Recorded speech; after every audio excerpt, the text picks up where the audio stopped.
So I'm a real stickler for words too, especially with my clients. And they say, when someone comes to me and goes like, oh, I can't, this was hard. I go, whoa, whoa, whoa, whoa, whoa, whoa, whoa, whoa. Like, hold up. Like, we need to reframe how you're talking about these things, because if you can't do something, if you've never been good at like technology, like this is just how I am. Like these are such limiting beliefs that we're putting on ourselves. I'm basically like putting hexes on ourselves to the point where we're keeping ourselves from our power essentially. So I think that like a lot of times we go like, I've never been good at technology. I'm just not good with tech stuff. And you go like, okay, maybe not though. Like, what would be equally true or possibly more true is that every single time that you use technology, every single time you log into your phone, you get a little bit better. Now, which one of those things serves you in your long-term goals? Is it saying, I'm just not good at it? Or is it saying, every time I do this, I get a little bit better. Every time I do this, I improve. Every time I work on my fitness, every time I dial in my nutrition, I get a little bit better.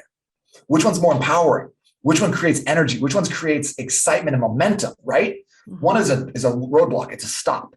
The other one allows for possibility, which I love. I absolutely love the way we can change those, because we're all in sales. If you own a business, you're a salesperson, whether you like it or not. And so sometimes we can get stuck with, I just get bad leads, I'm just getting a bunch of tire kickers. I'm just getting this. Well, if you reframe it to what were these people looking for from me? What was their need? What questions were they asking? I'm getting this, a lot of people that are asking the same sorts of things. I wonder what it is they wish I would have said. Sometimes those tire kickers can be your biggest thing. They called you, they had interest, but you weren't the one that they weren't interested in, but in why. And sometimes if you get enough of them, then you can go, well, if I just need to reframe this, I was, because I had explained it, but it seemed like they wanted me to explain more on this, right? This other service that I maybe can provide, and so you can reframe it. So how do busy professionals create energy on demand? Because sometimes you are dragging ass and you're trying to go to that 4:00 meeting and you're like, really, you put it at 4:00 on a Thursday? Like, all right, and you're like, okay, I got to show up because this could be my one shot to land this big client. This could be a one shot to ask for this big promotion. How do you show up with a ton of energy and bringing that excitement? I think first of all, we got to realize that humans don't have energy. We create energy based on our actions, based on our moods, based on the food we're putting in our bodies. It's like a power plant. Power plant doesn't have any energy. It creates the energy. So we need to be doing activities and putting things into our body that edify us, that lift us up. And I'm not just talking about food here. Okay. So like this could be what you're listening to, what you're reading, or like what you're watching on TV. We need to make sure that we're pointing ourselves at those things, again, very specific, that are bringing us closer to our goals rather than just being like, yeah, I just crushed 16 seasons of Grey's Anatomy and now I'm really sad.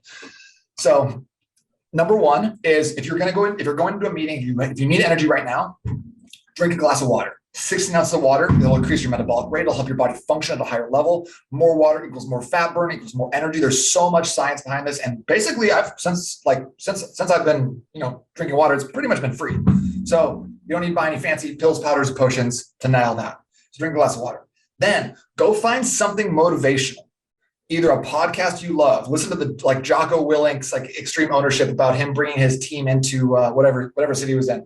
Chapter 16, I think. It's a crazy motivational. Listen to David Goggins. Throw in your favorite song, something like that. Okay. Just put something into your body, into your brain that is motivational, inspirational, and uplifting.